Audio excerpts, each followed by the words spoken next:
I'm Connor Old, and man, what about an award show? The Golden Globes just happened, and here are my instant reactions after a little bit of thought, after a good night's rest, breaking down, doing my thoughts, doing my analysis, to give you sort of how this award show will help either the Oscars race, how it will impact the Oscars race in terms of the campaigns and things like that, but also just my opinions in general of the award show. I'm going to go through each and every category and sort of talk about how this helps their chances for the Oscars or other award shows, and just sort of my general thoughts on them. I think that ultimately there was a lot of great winners, so here we are, my sort of thoughts and reactions to the Golden Globes, starting off with the big sort of winner, and this big maybe surprise on the film side being 1917 winning for Best Film Drama. This is a film that really going into it, you know, I wasn't super confident in The Irishman, I wasn't super confident in Marriage Story, and I thought that you probably need, it always helps to have sort of an acting win. Now, when 1917 manages to win sort of directing, and actually no acting nominations, only 3 nominations total, and win that Best Film Drama. So that really shows us that the industry as a whole really appreciates this movie, even though, like Sam Mendes said in his speech, it's not opening wide until next week. This is a movie that they have seen, a movie that they have really appreciated and really sort of gravitate to. However, I'm not totally convinced it's going to, say, win a Best Picture or is in even the Best Picture conversation because of that lack of acting support, which is a huge branch. You know, it didn't get in for Ensemble, didn't get any SAG nominations, it's probably not going to get an acting nomination. However, I did predict in my Dark Horse predictions, like that maybe in supporting actor, an actor that, whether, you know, it's George McKay, for example, he gets in for a nomination because the movie is so well liked. Hard to say, but I think what this really helps is the Best Director race. So just jumping into that now, Best Director, Sam Mendes winning. That was another surprise, really, the sort of Best Film Drama and Best Director. And then it not winning Best Score, that was a little bit weird, but getting that Sam Mendes prize really, I think, and really getting that win for Best Film Drama helped Sam Mendes' chances for the Oscars, because now, I mean, in a lot of ways, it's kind of obvious. You look at the film, it's a war film that's done in one take, and in a lot of ways, it's the most directory movie. It's the appreciation of the craft, which has helped, you know, someone like Alejandro Iñárritu win for Birdman or The Revenant, you know, just how hard it was to shoot, or how hard it was to film, or just the actual craft that goes into it. That's something that they really appreciated. Now, I was wrong for both these categories. I went with Joker and then I went with Bong Joon-ho. But overall, I came out with 9 out of 14, which, depending on the amount of surprises of the night, I actually thought was pretty good. And at least in GoldDerby, I was in about, I think, 190 out of about 5,000. So I still think that ultimately I did a great job. But in this scenario, you know, I didn't see this 1917 wave coming, and not a lot of people did. But what I think the importance coming out of the award show is that Sam Mendes very well could win the DGA. You know, the problem is that he's going up against, you know, great directors. It's a really great year for directors. But I think that people really like the movie, and this is the most obviously directed movie in a lot of ways. So this Golden Globe sort of win and the 1917 Best Film Drama win, I actually think both help the movie in general, yes, but more so Sam Mendes getting, you know, potentially a top prize with Best Director, which therefore I think totally changes the Best Picture race, because if I think, say, Parasite's going to win, well, what is it going to win? It's probably not going to win Screenplay. It has to win Director. It has to beat out essentially Sam Mendes, and then, of course, Picture. So that's going to be hard if Bong Joon-ho doesn't get in for Best Director. Same thing with The Irishman. You know, Martin Scorsese doesn't get in here. He very well could win the DGA, but that's going to help. You know, all these sort of ways that things can win. This sort of puts a stop. If Sam Mendes does win for Best Director, that sort of puts a stop to certain movies that we thought were frontrunners, like The Irishman, like Parasite. Then going into the acting races, Best Actor in a Motion Picture Drama went to Joaquin Phoenix for Joker, which I correctly predicted. This is a performance that I know some people were sort of predicting Adam Driver late, and sort of that there's a late surge for that, but I still stuck with Joaquin because it's very much a transformative performance. He loses all the weight. And another thing we have to talk about with the Globes is because this is a televised award, the speeches matter. Even though there's only a short turnaround to the Oscar nominations, I do think they'll matter in terms of just general impressions of the actors. When it comes to the Oscar wins. And I think Joaquin Phoenix is sort of like a rambly kind of a guy, but I thought it was charming and it was well done. I think that, you know, Joaquin is still a front runner, and this win sort of cements that. You know, Joker is still a movie that people really like. It won 2 Golden Globes here. I think it's going to be surprised the amount of nominations, especially how well it's been doing at the Guilds. And I think Joaquin Phoenix is sort of the front runner, way ahead sort of winner. There always could be a surprise like an Adam Driver, but Joaquin Phoenix is an actor who hasn't won before and sort of is, you know, in many great movies, and it seems like it's sort of his time to win, and then really transformative, great performance. And even if you don't like the movie, you still like his performance in it. And then we also have Best lead Actress in a Motion Picture Drama, which went to Rene Zellweger for Judy. Now, I thought her speech actually sort of hurt her chances. You know, this was someone that I thought it was easily going to win because it was the most Golden Globes type performance, playing a real life person, singing, older age, everything sort of just, and the comeback of Rene Zellweger, everything sort of just coalesced to really make the win, at least in my mind, going to be pretty obvious. However, I don't think it's going to be that obvious if she doesn't win at the Oscars. I think that's still a possibility that she loses at the Oscars, because, in part because I think that she still has a lot of struggles in terms of the film probably being a sole nominee. Maybe it gets in for something like makeup and hairstyling, but, you know, a movie that doesn't have a lot of nominations, which always hurts in terms of it always helps if your movie is well liked by the Academy, so that always hurts. But also, I think her speech kind of really hurt her. Maybe this was a personal thing, but I found it a little bit strange, a little bit off kilter, and sort of a little bit petty. You know, I'm back. You know, hi, nice to see you again. So that maybe not will help her chances, especially if someone like a Scarlett Johansson wins at SAG, and then depending on how BAFTA goes, it may sort of swing to Scarlett's chances in terms of the industry. But in terms of the Globes, I got this right because this seemed like the most Golden Globe performance, and it was so. And then Best Supporting Actor went to Brad Pitt for Once Upon a Time in Hollywood, and I've been saying it all year, but I also got this right, and he's the front runner for the Oscar, and it's sort of the far and away, if there's any sort of a lock this season, it's going to be Brad Pitt. The movie is well liked. He's somebody who hasn't won an acting Oscar before. He has been doing some great stuff with producing, doing interesting roles, helping a lot of films sort of get made with his power, and great films, and, you know, films like Moonlight or something like The Big Short or 12 Years a Slave. So these are movies that, you know, he's helped sort of make, even though he's not, well, he's in them, but he's not, you know, prevalent. You know, he's a supporting role in Big Short, and he's not in Moonlight, for example. But his production company's really helped make a lot of great films, and he's sort of been making interesting choices, working with great directors. So I feel like this is sort of his time, especially in this sort of, he's a classic movie star. He's #1, and he's doing this great movie star performance in Once Upon a Time in Hollywood, a movie that clearly is well liked. And I also predicted this correctly. So I predicted all 4 acting races correctly. And these may be the 4 come Oscar night, but I'm a little bit worried about Rene Zellweger. But another person I'm not worried about, actually, is Best Supporting Actress, Laura Dern for Marriage Story. Another person I'm confident in, and I think sort of Brad and Laura are sort of the 2 locks, if there are any, in these categories, because I think Laura Dern, from a movie, Marriage Story, you know, I knew that they'd like the Golden Globes, and her competition is really sort of sparse. You know, everyone thought Jennifer Lopez would win here. I predicted otherwise. I predicted Laura Dern correctly. And then, you know, ultimately she did win. And then, you know, I think this really helps her chances for the Oscar, because she's someone who has won a bunch of Globes but hasn't won an Oscar.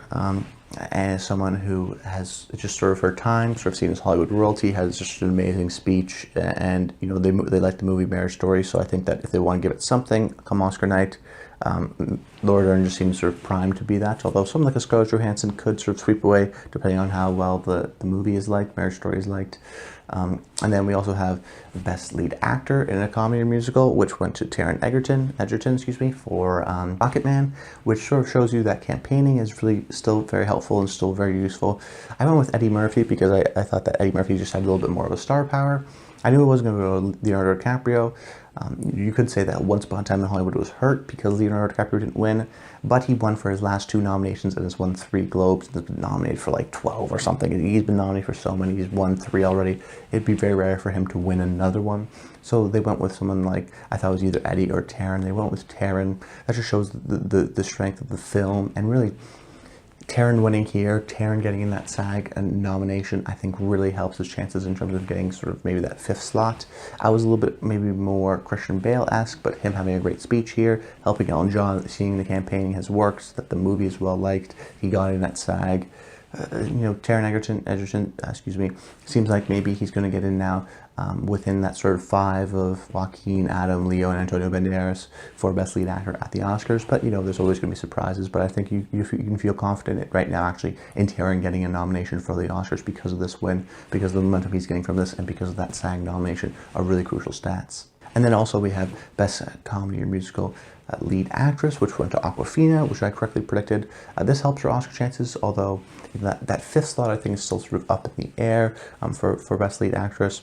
I have Charlize, I have Scarlett, I have Rene, and I have Cynthia Erivo for Harriet. And the last slot could go to Awkwafina for The Farewell because of this win, because that sort of cemented her as, technically more of an Oscar contender. If she lost to someone like an Ana de Armas, that would really hurt her chances.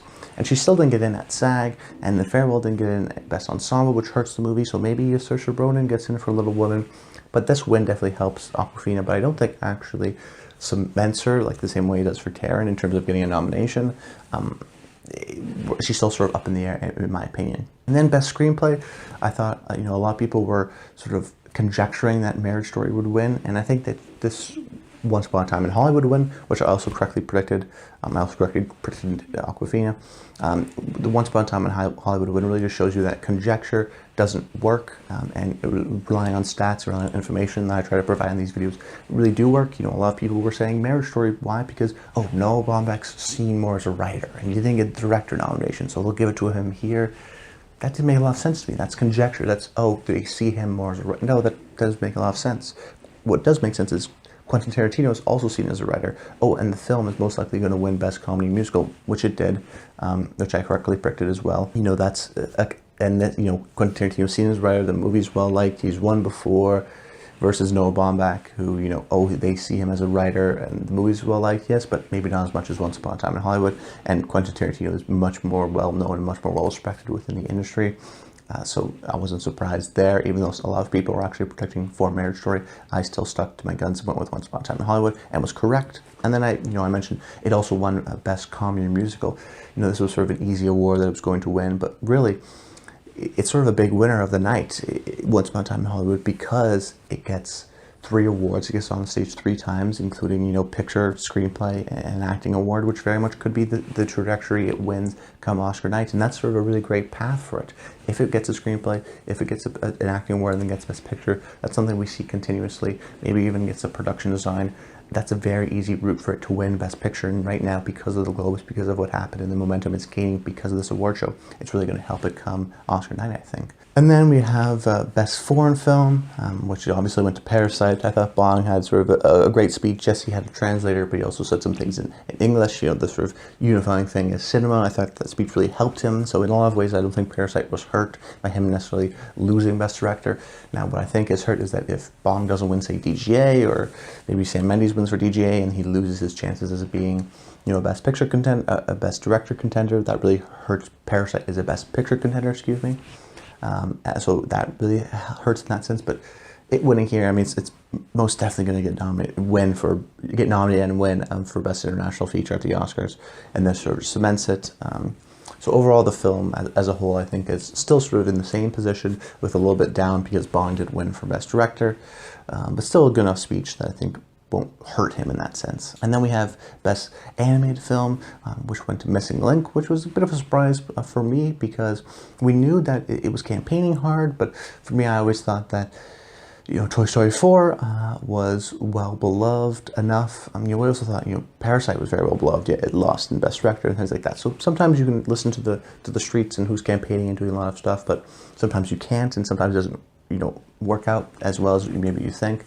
But Missing Link, from like animation, definitely going to get that nomination now, I think. However, I don't think it's going to be a lock or even maybe a Best Animated Feature win. I still think the strength of Pixar and Toy Story 4 will push maybe Toy Story over the edge. Also helps that, Tom Hanks was up there tonight and had a great speech in a certain way, will help Toy Story 4.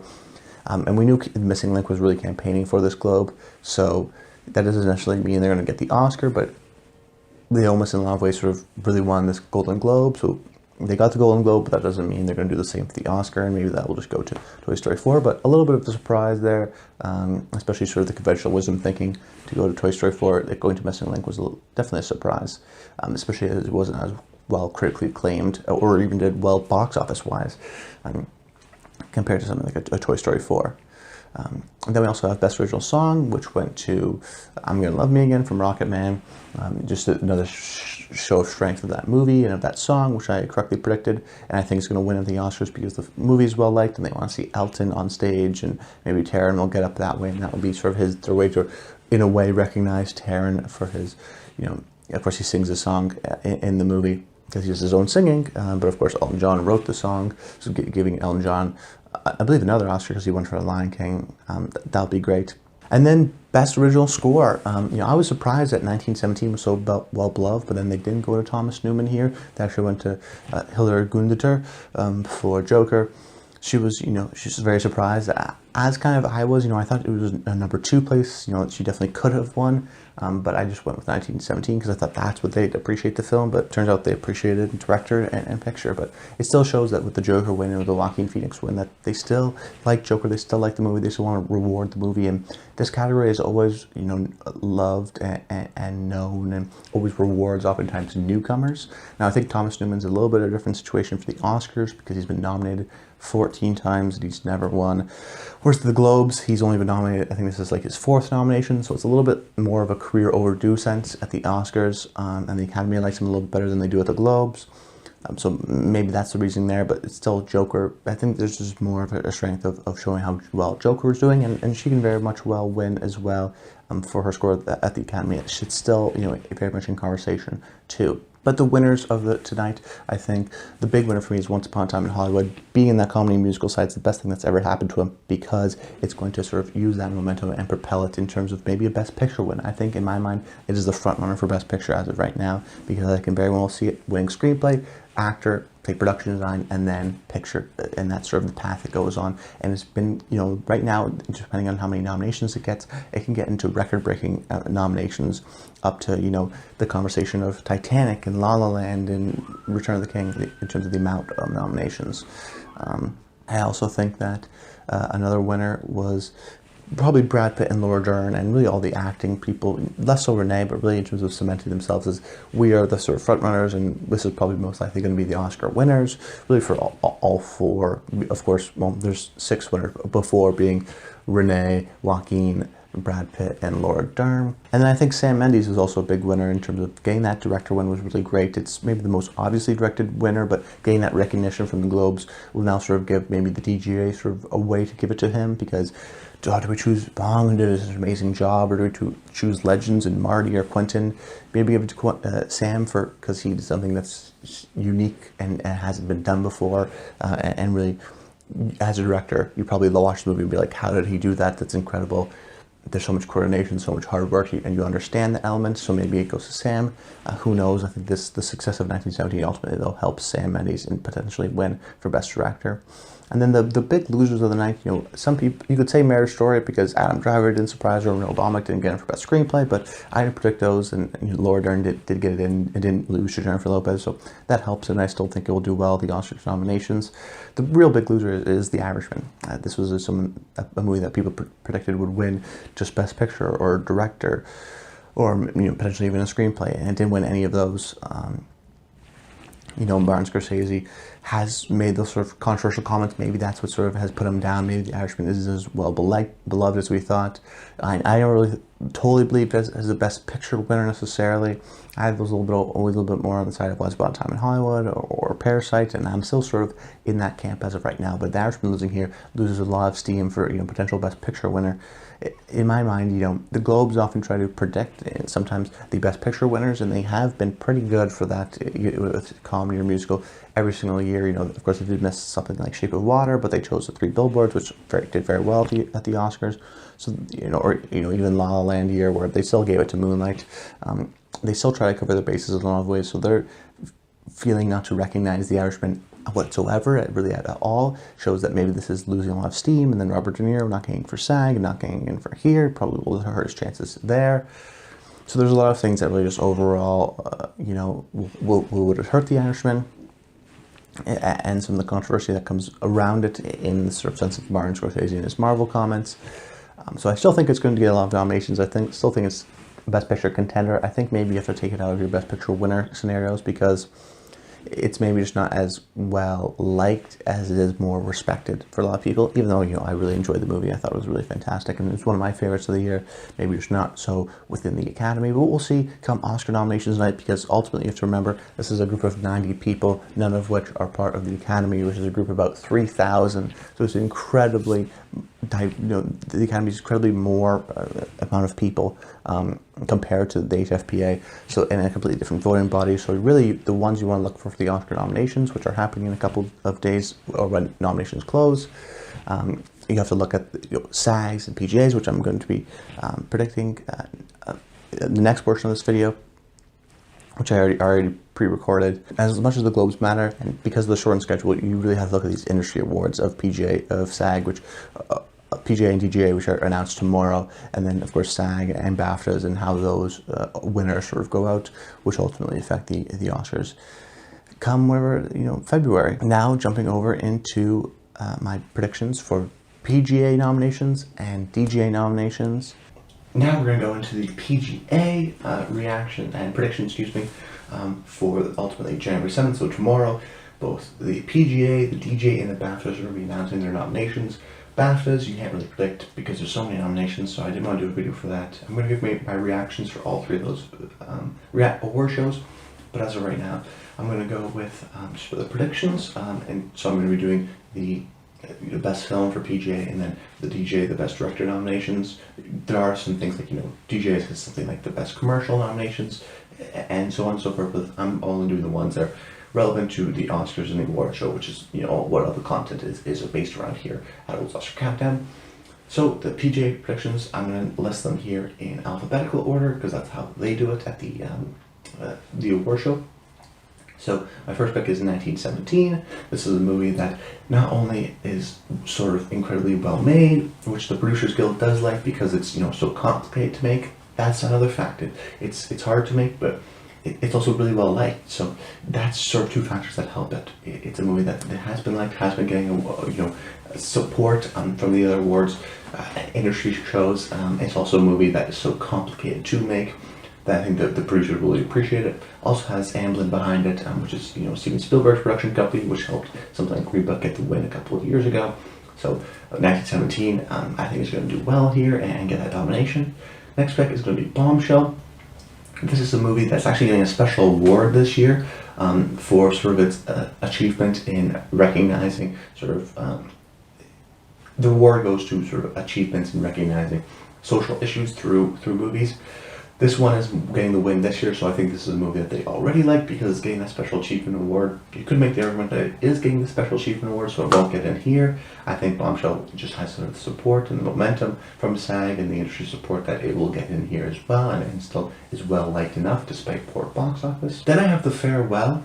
This is a movie that I think is maybe the 10th slot of PGA, but I still think has enough momentum throughout the summer to get in. It's sort of great for producers because it's from A24, which is sort of a hot new independent brand. It's not really new, but it has sort of established itself and is sort of the premier independent place for a lot of indie movies to go.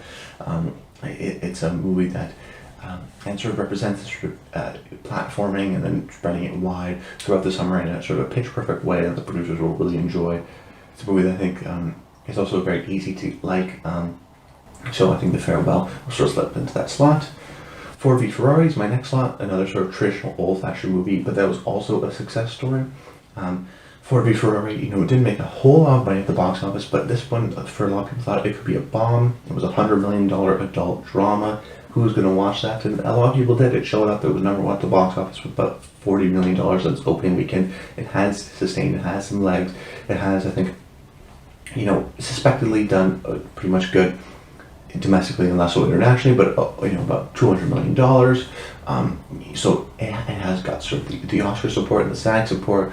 So this is a movie that is sort of old-fashioned and classic, and the way I think a lot of producers want to make movies, no IP driven and a success. So a lot of ways that show that people still want to see these kinds of movies, and these movies can still make money. The Irishman, Best Picture contender, the whole story of nobody wanted to finance it, and that went to Netflix and that sort of streaming content. And the fact that it was so successful and then worked for Netflix, sort of a new avenue of producing, I think, and it's a Best Picture contender. Don't overthink this. The Irishman's getting it in here. Then I also have Jojo Rabbit, another movie that didn't do amazing box office, but I think people really enjoy the movie. I think it's sort of a generally liked movie, high cinema score. Some people, the critics were sort of mixed on it, but in terms of audiences, they enjoyed it for the most part. People really like Taika within the industry, and I think Jojo gets in here because I still think, it won the TIFF People's Choice Award. That's enough for it to sort of get into these 10 slots for PGA. Then we have Joker, another movie that is the biggest success of the year, and oftentimes, whether it be a Black Panther, the PGA, or Deadpool, for example, PGA do like to reward superhero movies and movies that have done very well because it's a success. It's a movie that has clearly resonated with the public. So Joker sort of fits in here great, and all the success it's been having, I think it just makes sense that Joker will get in here as well. Then we have Marriage Story, another sort of Best Picture contender, another Netflix sort of element. This will sort of get in based on the fact that I don't want to talk too much about it because I've been talking about every episode. Irishman, Marriage Story, my next pick, Once Upon a Time in Hollywood. These guys will all get nominated here because they've been doing so well in the Oscars. If it doesn't get in here, I mean, forget about your chances for Best Picture, really. You have to get at least the nomination, but really the win is what we're trying to see here. And then my final pick is, of course, Parasite, a movie that has been doing very well and is really well appreciated within the industry. It's still been doing good at the industry awards as well and getting those nominations. So I wouldn't be surprised for them, even though it's an international sort of production, to still sort of nominate Parasite and even potentially win because it's so well liked, but seemingly by everyone. Alright, now jumping into my TGA predictions. My first pick is going to go with Bong Joon-ho for Parasite. Just talked about Parasite, it's so well liked. I think the boost he's been getting is a lot, whether it be appearing on the late night talk shows,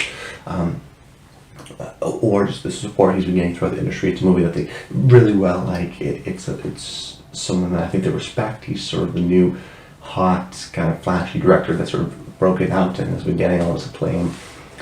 And the film, particularly, like I talked about in my predictions video, is a sort of thriller in a lot of ways that's so meticulously crafted, and the payoffs and the sets are so sort of surprising, and the reveals very much feels like a Hitchcockian sort of master in control, which is a lot of ways the way people see directing.